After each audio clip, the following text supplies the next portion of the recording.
वर्षावास करने के स्थान के बारे में भी कुछ नियम बताए गए हैं, कहाँ पर करना कहाँ नहीं करना, ये चीजें आई हैं।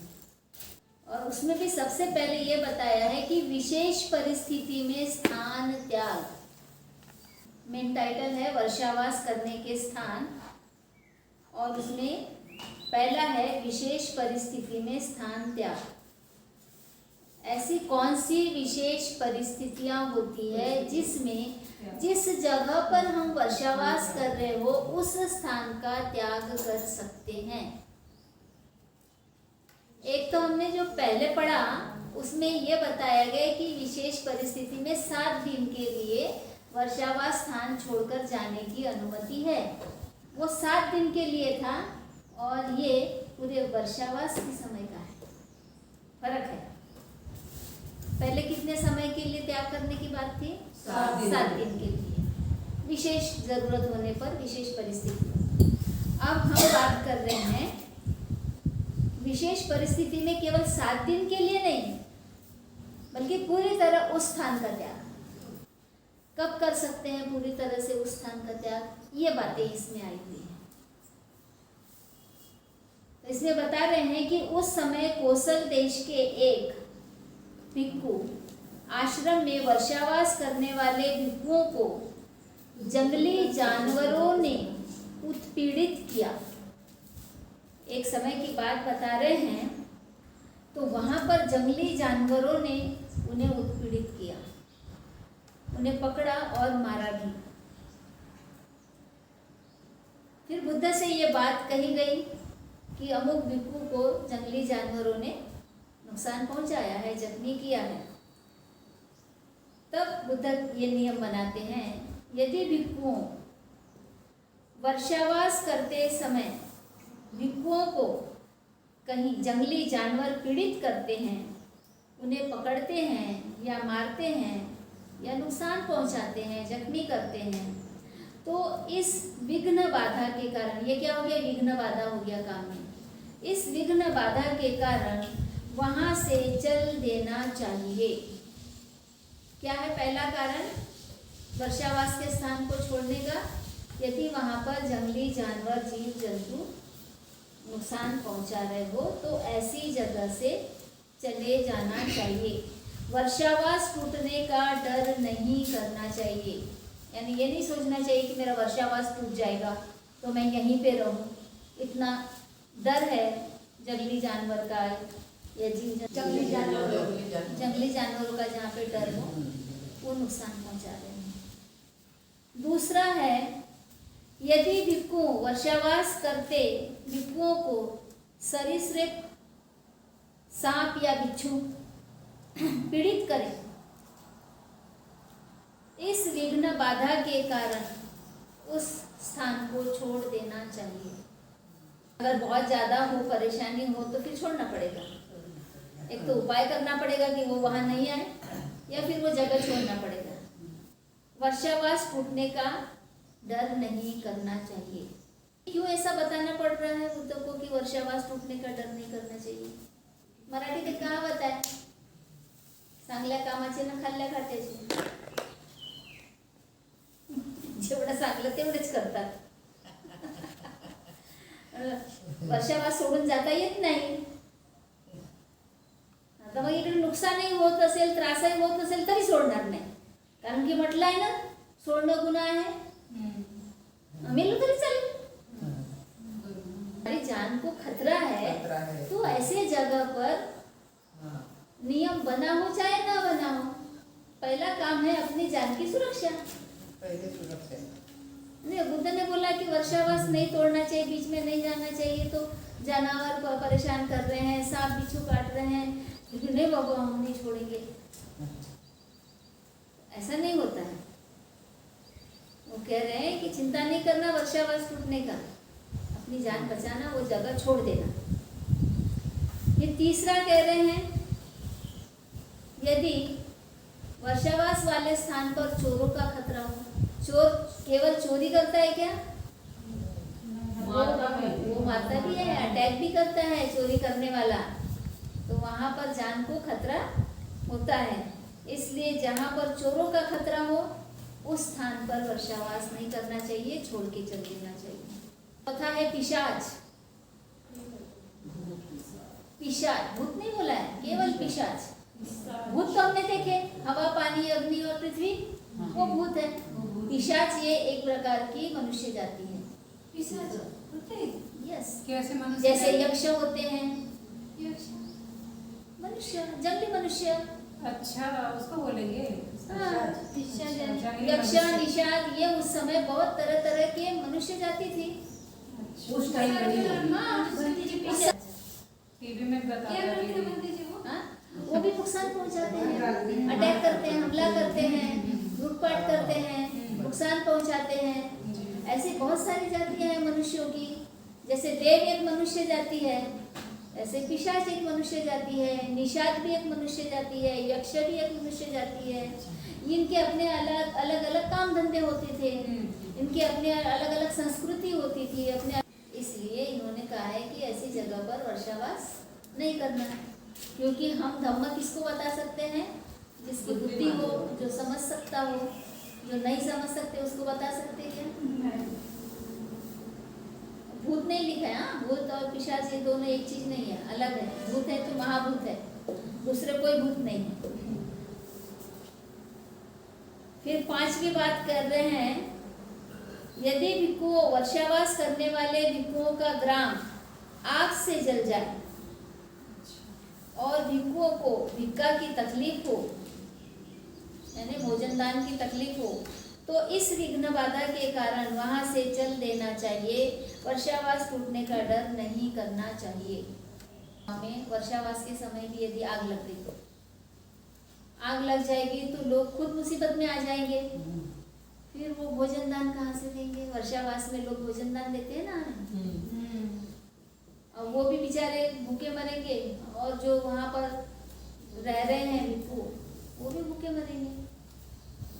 भोजन तो जरूरी है, और भी बहुत सारी जरूरतें होती है जो उपासकों के गांवों के माध्यम से कि भिक्षुओं आसन और निवास आग से जल गया हो, आसन भी जल गया और निवास भी जल गया, तो वो भिक्षु उसके बिना तकलीफ पाते हैं, इसलिए उस स्थान को छोड़ देना चाहिए। वह है, यदि गांव जल में डूब गया हो और भिक्षुओं को भी तकलीफ हो रही हो भोजन की, उस जगह को छोड़ देना चाहिए। और आठवां है, भिक्षुओं का आसन और निवास भी पानी में डूब गया हो, तब भी उसे छोड़ देना चाहिए। 8 बातें बताई है। विशेष परिस्थितियां कौन कौन सी है? एक तो है जंगली जानवर से खतरा हो तब छोड़ देना है।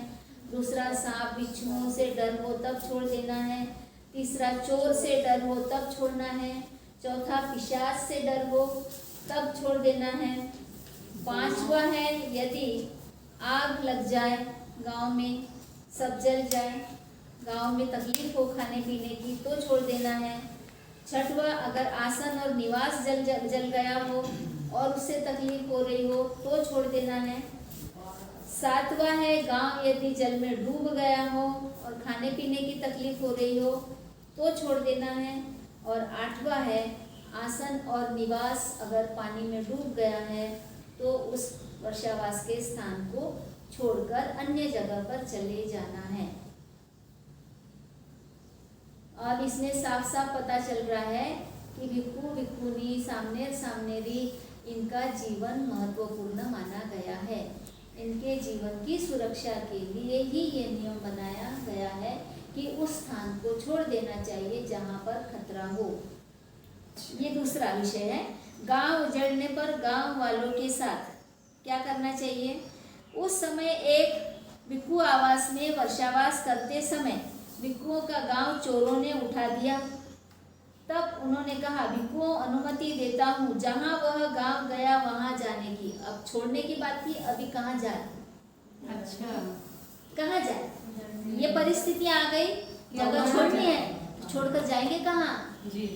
तो क्या कह रहे हैं कि जिस गांव में विपदा आई है उस गांव के लोग भी तो कहीं ना कहीं जाएंगे उस गांव को छोड़ के। अगर बाढ़ आई है तो वो भी कहीं स्थानांतरित होंगे, चोर आए हैं तो वो भी कहीं स्थानांतरित होंगे। चोर लुटेरे गांवों पर पहले बहुत हमला करते थे। तो कह रहे हैं बुद्ध कि गांव वाले जहाँ जा रहे हैं आप लोग उनके साथ जा सकते हैं वर्षावास के लिए। अच्छा। वो जहाँ जाएंगे वहाँ। गांव दो टुकड़े हो गया।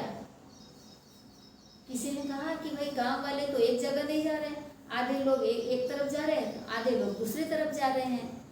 तो क्या कह रहे हैं, अनुमति देता हूँ जिधर अधिक संख्या है उधर जाने की।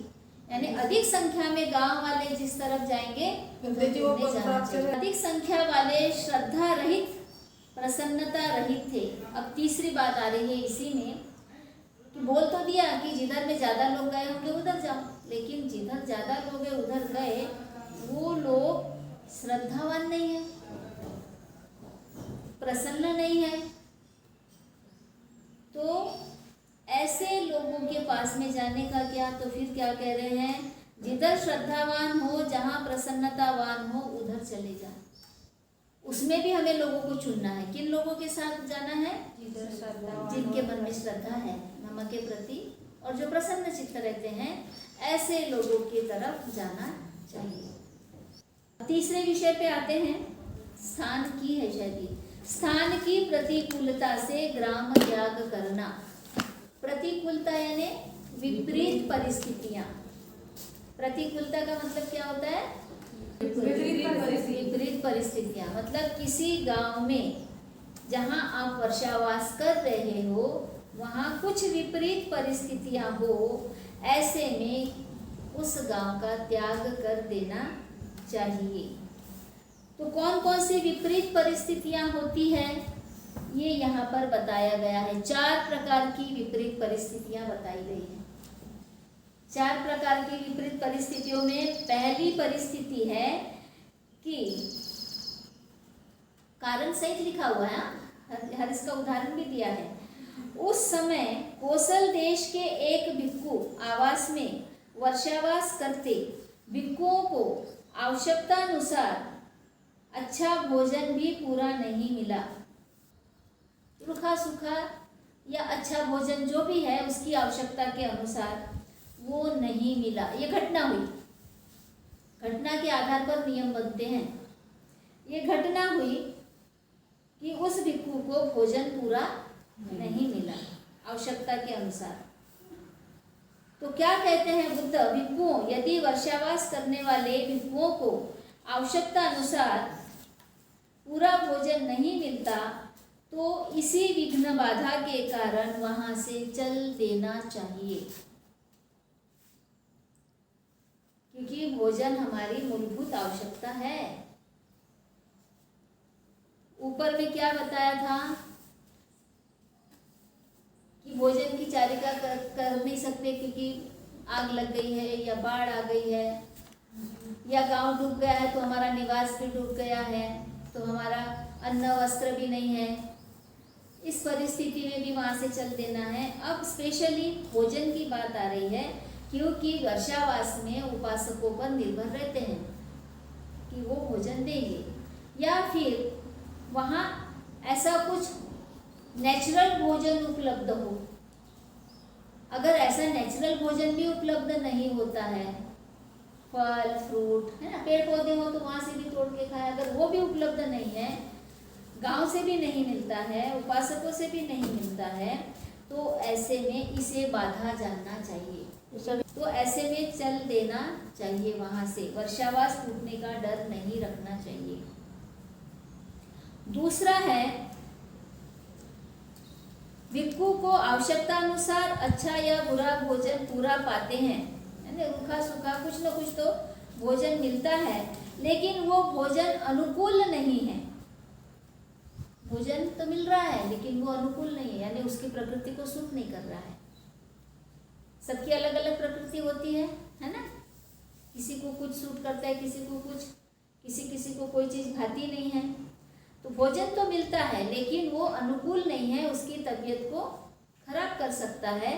तो ऐसे समय में भी उसे विघ्न जानकर वहाँ से चल देना चाहिए, वर्षावास छोड़ के चल देना चाहिए। ये दूसरा बताया है। हम भी तो ऐसे कर रहे हैं। डायबिटीज वाले जो हैं, डायबिटीज वालों के लिए स्पेशल खाना बनाना पड़ रहा है ना, दलिया चीला, है ना, उसमें मीठा पदार्थ ना हो, और भी दूसरे हैं, उनकी जो आवश्यकता है उसके अनुसार हम देख रहे हैं। यानी सारे जो विटामिन मिनरल्स है ये हमारे भोजन में मिलने चाहिए, पौष्टिक आहार मिलना चाहिए, तभी तो हमारे लिए सही रहेगा। पानी बीमार ना हो जाए, तो अच्छा पानी अच्छा भोजन अगर हमें कहीं नहीं मिलता है तो हमें वो जगह छोड़ देनी चाहिए। अब लोग इतनी बातें गंभीरता से समझते नहीं, और क्या बोलते हैं, इनके तो नखरे ही है बोलते हैं। मैं यही सोच रही थी, सोचेंगे कि नखरे होंगे, क्योंकि ये पढ़े नहीं है ना, इसलिए तो हम बोलते हैं ना कि आम लोगों को भी विनय पिटक पढ़ने दो। यहाँ पर उपासकों की भी परीक्षा ही है ना, वो नहीं जानते इसलिए वो ऐसा गलत सोचते हैं, जो मिला वो खा लेना चाहिए। हाँ, जो मिले वो खा लो। लेकिन तबीयत बिगड़ रही है तो, पानी खराब मिल रहा है तो बीमार पड़ जाएंगे ना। तो फिर वर्षावास कैसे करेंगे बीमार पड़ने पर? हैजा, डायरिया, मलेरिया, टाइफाइड, ये सारे रोग हो जाएंगे। फिर वो क्या उपदेश दे पाएंगे, क्या अध्ययन कर पाएंगे, क्या पढ़ा पाएंगे, क्या सिखा पाएंगे? कुछ भी नहीं कर पाएंगे, बीमार पड़ जाएंगे तो। अभी तो हम औषधि लेके चल रहे हैं। भोजन पूरा पाते हैं, भोजन अनुकूल भी है, किंतु अनुकूल औषध नहीं पाते हैं, ये तीसरे में दिया हुआ है। तीसरा है औषध। यदि औषध नहीं मिलती है, हमको भोजन भी मिल रहा है, पानी भी मिल रहा है, सब मिल रहा है, लेकिन औषध नहीं मिल रही है, कब कौन बीमार पड़ जाए पता नहीं, कब किस अनुकूल औषध चाहिए, वो औषध नहीं मिल रही है, तो ऐसी जगह पर नहीं रुकना है। अब चौथा है, अनुकूल औषध भी मिलती है लेकिन अनुकूल उपस्थाक नहीं मिलते हैं। अब तो सीधे सीधे गृहस्थों पर बात आ गई। उपस्थाक का मतलब होता है सेवा करने वाला। उपस्थाक यानी सेवा करने वाला, सेवक, यानी जो उपासक उपासिकाएं हम तक अन्न पहुंचाते हैं, भोजन पहुंचाते हैं ना, अन्न भोजन देने वाले, वो यदि अनुकूल नहीं है तब उसे विघ्न जानकर उस जगह को छोड़ देना चाहिए। एक एक कारण पर छोड़ने के लिए बोला है। कितनी बार कैसे लिखा है नियम? दे रहा है, अनुकूल भोजन दे रहा है, लेकिन वो खुद सही नहीं है। खुद सही नहीं, मैं किस मामले में? गृहस्थ यदि अनुकूल नहीं है, वो हमारे स्वभाव के अनुकूल नहीं है, वो देता है लेकिन एहसान जता रहा है, वही जाना चाहिए। या वो चिड़चिड़ कर रहा है, चिड़चिड़ करके दे रहा है, या दो बातें सुना के दे रहा है, ये बोलता है लो खाओ, तुमको तो बैठे बैठे खाने को चाहिए। फर्स्ट पेज का है क्या बोलते हैं? मिल रहा है। नहीं, ये सही है ना, इसका मतलब अनुकूल। वो व्यक्ति हमारे अनुकूल होगा क्या? जो बोलेगा कि ये तो बस इनको लाके ही देना पड़ता है, खाते ही रहते हैं। एक तो रूखा अच्छा भोजन नहीं मिलने पर, अच्छा भोजन तो मिलता है लेकिन अनुकूल औषध नहीं मिलती है, अनुकूल औषध तो मिलती है लेकिन अनुकूल उपासक नहीं मिलते हैं। घोषणा करते हैं, टीका टिप्पणी करते हैं, अहंकार जताते हैं, एहसान जताते हैं कि हमें इनका करना पड़ रहा है, हमको इनको ला के देना पड़ रहा है, इनका ध्यान रखना पड़ रहा है, तो वो कैसा हो गया? प्रतिकूल हो गया। फिर हमारा मन खराब, वो उसके मन में श्रद्धा ही नहीं है, श्रद्धा भाव नहीं है ना, वो जरूरत को नहीं समझ रहे हैं, तो ऐसे जगह पे नहीं रुकना है। तो पहले के 8 और अभी के 4 कितने हो गए? कितने हो गए टोटल? 12 निमित्त हो गए स्थान छोड़ने के। पहले तो वो दान देने वाले थे, भोजन दान देने वाले लोग थे, उसकी बात हो रही थी। अभी हो रही है अलग अलग व्यक्तियों की बात। जैसे कि पहला लिखा है, वर्षावास करने वाले भिक्षु को स्त्री बुलाती है, क्या कहती है? आओ भंते, तुम्हें हिरण्य दूंगी। हिरण्य यानी अशर्फी, यानी पैसा। उस जमाने का है ये हिरण्य या अशर्फी। तुम्हें सुवर्ण दूंगी, तुम्हें खेत दूंगी, तुम्हें मकान दूंगी, तुम्हें बैल, गाय, दास, दासी, भारिया, कन्या दूंगी, कन्या दूंगी, या मैं खुद तुम्हारी हो जाऊंगी, अरे क्या बात है। या तुम्हारे लिए दूसरी औरत लाऊंगी। मतलब कितने सारे लालच दिए गए भिक्खू को। अगर कोई स्त्री ऐसा बोलती है तब भिक्खू ने क्या सोचना है? नहीं जाना चाहिए। उसने ये सोचना है, भगवान ने चित्त को जल्दी बदल जाने वाला कहा है। क्या कहा है? चित्त को जल्दी बदल जाने वाला। मतलब कोई ऐसा आ रहा है और हमारे सामने ये ऑफर कर रहा है, मैं ये दूंगा वो दूंगा, तो चित्त उसमें बहकावे में आ सकता है, जी। बदल सकता है, सुधरा हुआ चित्त भी बिगड़ सकता है। तो ये याद रखना है, क्या जाने मेरे ब्रह्मचर्य में विघ्न हो। ये ऐसा लालच किसी ने दिया तो चित्त बिगड़ जाएगा और उससे क्या होगा? ज्ञान से वो वंचित हो जाएगा, ज्ञान लेने से वंचित हो जाएगा, उसमें बाधा आ जाएगी। और ये बाधा समझकर वहां से उसने चल देना चाहिए। जो बात भिक्खू पर लागू है वही बात भिक्खुनी पर भी लागू होती है। उसे भी अगर कोई इस तरह का लालच दे तो उसे भी यही सोचना है कि हमारा चित्त बदल जाने वाला है ना, स्वभाव उसका चंचल है, और इस वजह से क्या होगा कि हमारे ज्ञान लेने में बाधा आ जाएगी और हमने निर्णय लेना है कि उस जगह को, उस गांव को ही छोड़ देना है। इसे प्रतिकूल जानना है, विघ्न जानना है। विघ्न समझता है ना, बाधा। इस समय ये नहीं सोचना है कि मेरा वर्षावास टूट जाएगा यदि मैं यहाँ से जाऊंगा, तो ऐसा नहीं सोचना है। रक्षा किसकी करनी है? यहाँ पर चित्त की रक्षा करनी है। पहले किसकी रक्षा कर रहे थे? शरीर की रक्षा कर रहे थे। अब किसकी रक्षा की बात आ गई है? चित्त की रक्षा की बात आ गई है। अन्न, वस्त्र, निवारा सब अच्छा मिल रहा है, लेकिन कुछ लोग अति अंधश्रद्धा में जाकर भिक्खु या भिक्खुनी के ऊपर आसक्त भी हो सकते हैं, है ना। आसक्त होकर उन्हें ऐसे गलत ऑफर भी दे सकते हैं। तो जब ऐसे गलत ऑफर आएंगे, किस किस तरह के ऑफर दिए हैं? पैसे का लालच दिया है, सोने का लालच, खेत का लालच, मकान का लालच, गाय, बैल, दास, दासी का लालच दिया है, औरत बनने का लालच, औरत देने का, कन्या देने का लालच। तो ये आदमी को, अच्छे खासे आदमी को भी भटका सकता है। स्त्री भी भटकती है, पुरुष भी भटक जाता है। वैसे भिक्खु भी भटकती है और भिक्खुनी भी भटक सकती है। और इससे ये नहीं सोचना चाहिए कि वर्षावास टूटेगा मेरा। चित्त की सुरक्षा करनी है तो वहां से चले जाना है। समझ गए यहाँ तक? फिर दूसरा, भिक्खु को वेश्या बुलाती है। ये प्रतिकूल व्यक्ति है। ये व्यक्तियों की प्रतिकूलता बताई है। भिन्न भिन्न प्रकार के व्यक्ति कैसे भिक्खु भिक्खुनियों को बहकाते हैं। वेश्या बुलाती है तब भी उसे बाधा समझना चाहिए कि ये हमारे चित्त को भटका रही है, इसलिए हमें यहाँ रुकना नहीं है। उसके साथ लड़ते नहीं बैठना है, तुम ऐसी क्यों हो, तुम वैसी क्यों हो। वो समझेंगे नहीं इस चीज को। जी, सही बात है। चले जाना है। भिक्खु को स्थूल कुमारी यानी अधिक अवस्था वाली अविवाहिता स्त्री, स्थूल कुमारी शब्द आया है, यानी जिसकी उम्र बहुत ज्यादा हो लेकिन वो अविवाहित हो। प्रौढ़ स्त्री होती है जो शादीशुदा नहीं होती है, ऐसी स्त्री भी बुलाती है तो उस जगह को छोड़ के चले जाना है। या ऐसी स्त्री किसी प्रकार का लालच देती है तो वो जगह छोड़ देना है। भिक्खु को कोई हिजड़ा बुलाता है, उस समय में हुई होगी ऐसी घटनाएं। ये घटनाओं के आधार पर घटनाओं के आधार पर कोई जाति वाले बुलाते हैं, अपनी जाति के, अच्छा, वो भी लालच देते हैं।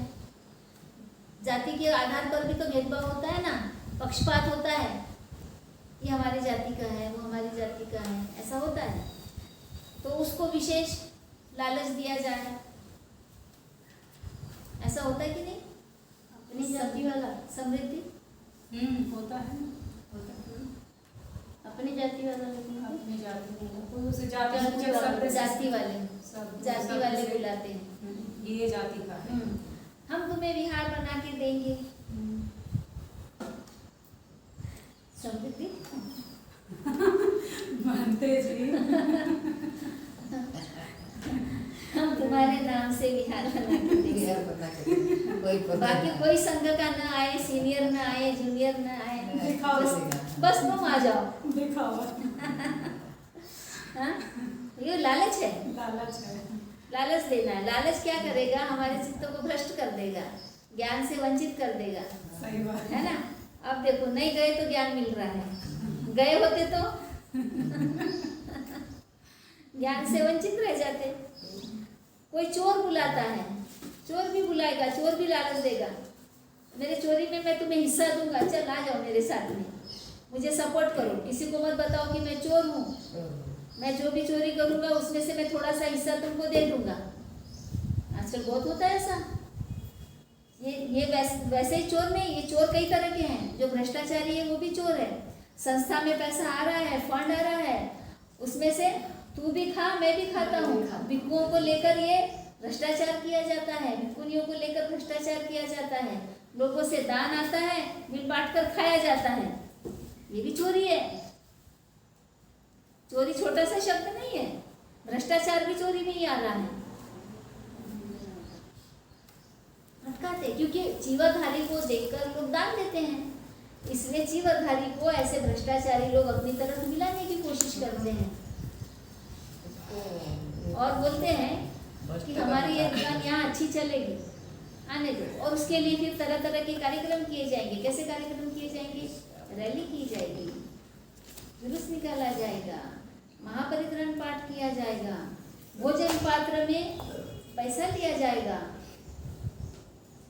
फिर ये इसका सारा भ्रष्टाचार, ये भी एक तरह की चोरी है। हो रहा है कि नहीं? बहुत लोग चीवर इसीलिए पहन लेते हैं कि भोजन पात्र में नोट आ जाए। तो ऐसा करने से चित्त भ्रष्ट हो जाएगा, ज्ञान से वंचित रह जाएंगे। तो जहाँ पर भी ऐसा लालच मिले वहाँ पर हमने अपने चित्त की सुरक्षा करनी है, उनका नहीं सुनना है, चले जाना है। बदमाश भी बुलाते हैं, बदमाश भी ऐसे बहका सकते हैं, तो उसकी भी बातों में नहीं आना है, जगह को छोड़ देना है। गुंडे बदमाश होते हैं, जुआ खेलने वाले होते हैं, पीने वाले होते हैं, बदमाश में बहुत सारे लोग आ सकते हैं। वो किस तरह का लालच देंगे? हाँ, वो कैसे लालच देंगे?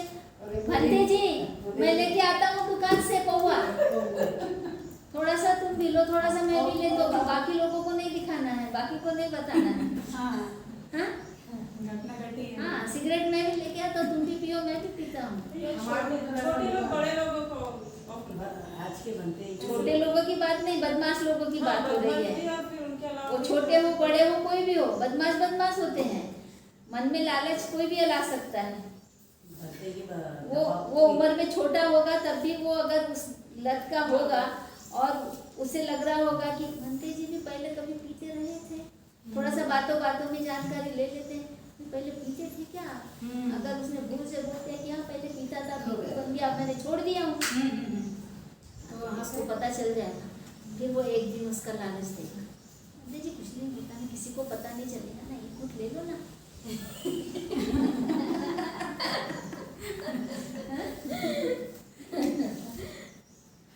हो रहा है समाज में, हो रहा है।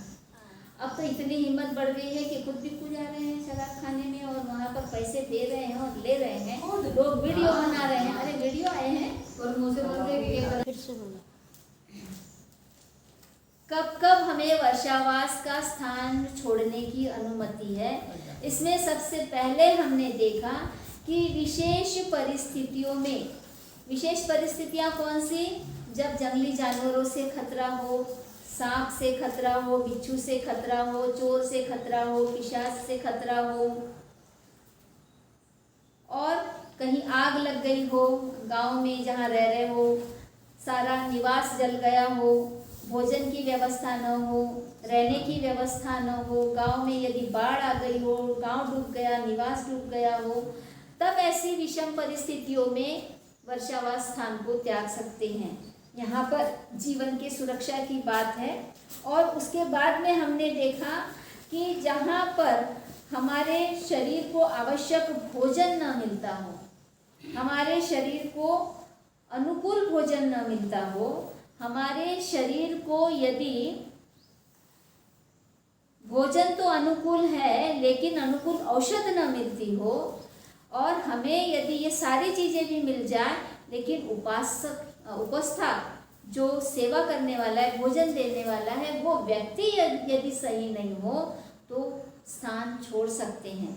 उसके बाद में हमने देखा कि गलत लोग जो हमारे संपर्क में आते हैं वो हमें तरह तरह का लालच देते हैं, तो ऐसे में हमारे चित्त के भटकने की संभावना होती है। ऐसे लोगों से बचने के लिए, चित्त की सुरक्षा के लिए, ज्ञान लेने के लिए ऐसे लोगों को छोड़ना है। तो साथ साथ हमें उस स्थान को भी छोड़ना है जहाँ हम वर्षावास कर रहे हो। 5वां है संघ भेद रोकने के लिए स्थान का त्याग। इसके टाइटल में ही समझ में आ रहा है कि जहाँ पर संघ भेद का खतरा हो उस स्थान पर वर्षावास के लिए नहीं रुकना है।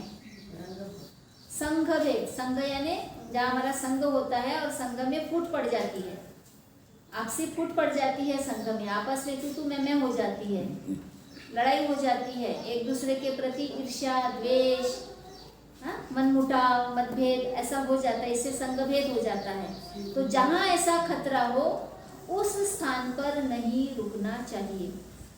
यदि भिक्षुओं, ध्यान से सुनो, वर्षावास करने वाला भिक्षु बहुत से भिक्षुओं को संघ में फूट डालने की कोशिश करते देखें, कोई भिक्षु उसके ध्यान में आता है कि बहुत से भिक्षु संघ में फूट डालने की कोशिश कर रहे हैं, वहाँ भिक्षु को ऐसा हो, कैसा ऐसा हो का मतलब वहाँ भिक्षु को ऐसा समझ में आए या वो ऐसा सोचे, संघ में फूट डालने को भगवान ने भारी दोष कहा है। संघ में फूट डालने को क्या कहा है? बुद्ध ने दोष कहा है।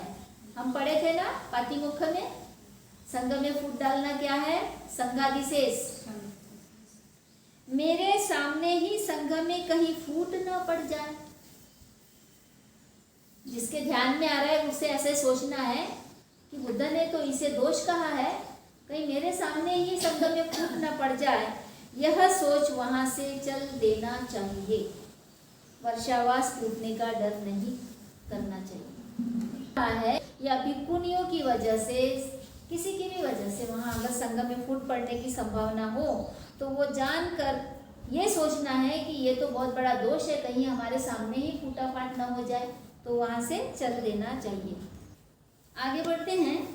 यदि भिक्षु वर्षावास करता भिक्षु सुने कि अमुक भिक्षु आवास में बहुत से भिक्षु संघ में फूट डालने की कोशिश कर रहे हैं, भिक्षु सुनता है कि अमुक भिक्षु आवास में बहुत से भिक्षु इस तरह का काम कर रहे हैं, यदि भिक्षुओं को ऐसा लगे यह भिक्षु मेरे मित्र है, यदि मैं इनको कहूँ कि आउसो भगवान ने संघ में फूट डालने को भारी अपराध कहा है, मत आप आयुष्मान संघ में फूट डालने की इच्छा करें। दूसरे में ये भी पूरा सेंटेंस लिख लो जो मैं सुनते हैं तो क्या कह रहे हैं कि जब ऐसी परिस्थिति होती है और उसमें हमारे मित्र होते हैं, है ना, तो मित्र को क्या करना है? समझाना है कि तुम इस तरफ संघ में फूट डालने की इच्छा मत करो, तो वह मेरी बात को करेंगे, कान देकर सुनेंगे, ध्यान देंगे, तो वहाँ चला जाना चाहिए। मतलब एक विहार में फूट डालने की प्रक्रिया हो रही है ना, लड़ाई झगड़े हो रहे हैं, मतभेद हो रहे हैं, और हम दूसरे विहार में रुके हुए हैं। अब किसी ने आकर हमें ये बता दिया कि उस विहार में संघ में ऐसा ऐसा हो रहा है, सुने, है ना, वो वहाँ पे देखने की बात थी पहले नियम में। दूसरे में क्या है? हमने सुना कि उस संघ में ऐसा फूट डालने का काम हो रहा है, तो वहाँ पर जाना है, वर्षावास छोड़ के वहाँ जाना है और उनको समझाना है जो हमारे मित्र हैं कि तुम ऐसा काम मत करो।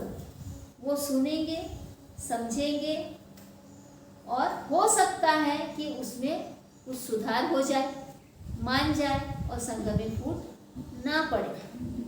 तो अपना वर्षावास छोड़ के उनको समझाने के लिए जाना है।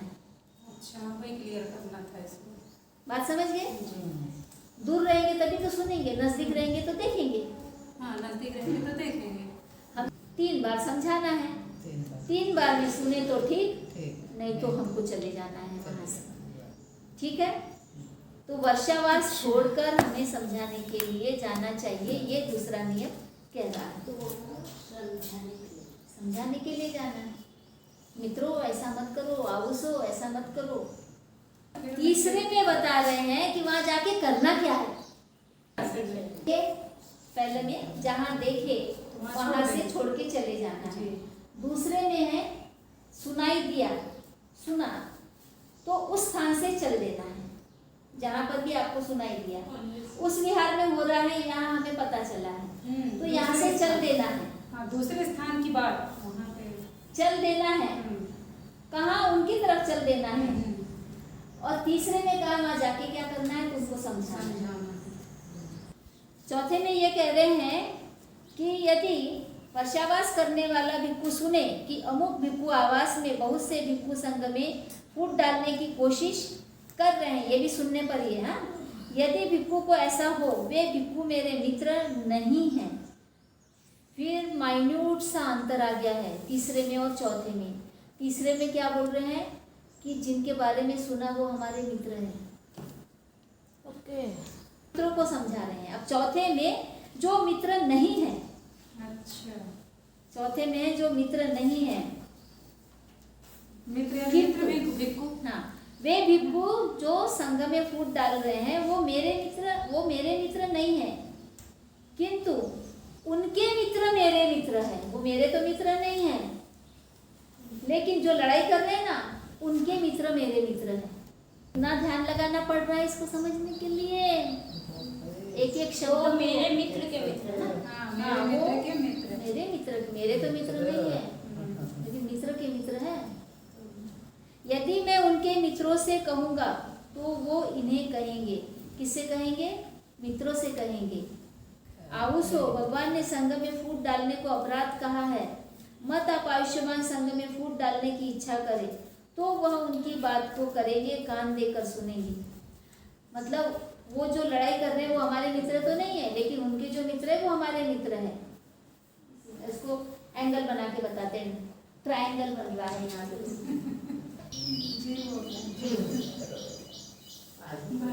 ये छोटे छोटे नियम बहुत गहराई में लेके जा रहे हैं हमें।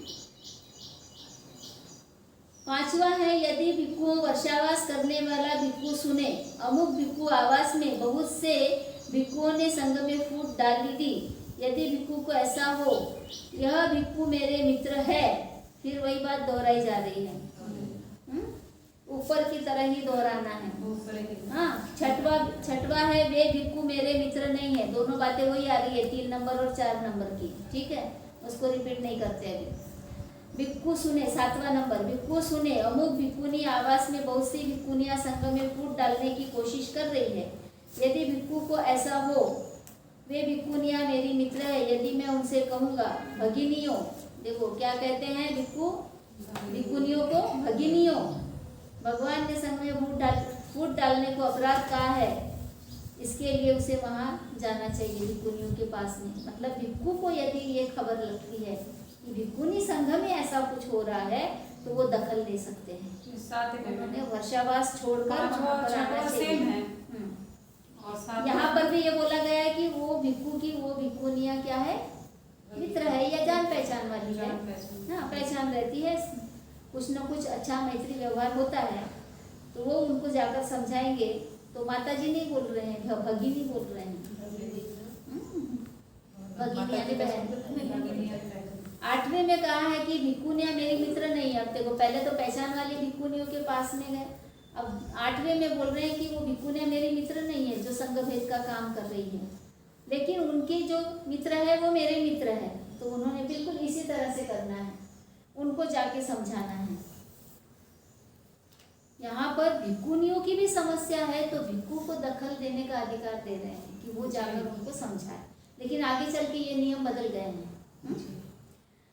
9वें में कह रहे हैं कि अमुक भिक्खुनी आवास में बहुत सी भिक्खुनियों ने संघ में फूट डाल दी है और यदि भिक्खु को ऐसा हो, वही बात दोहराई गई है चौथे नंबर की, तीसरे और चौथे नंबर की। तो यहाँ पर ये बात खत्म हो रही है, 9वां का हो रही है, लेकिन ऐसा ही अब भिक्खुनियों पर लागू होता है। अच्छा ये भिक्खुनियों के लिए। क्योंकि पहले भिक्खु थे तो भिक्खु ही जाते थे सुलझाने के लिए बहुत बार, क्योंकि वही पढ़ाने के लिए जाते थे। लेकिन धीरे धीरे जब भिक्खुनी संघ अच्छा बढ़ गया और उनको सारे नियम पता चल गए तो फिर वो वही काम भिक्खुनियाँ भी करने लगी। अच्छा भिक्खुनियाँ फिर जाना, उनको समझाना, सुलझाना, ये सब करने लगी।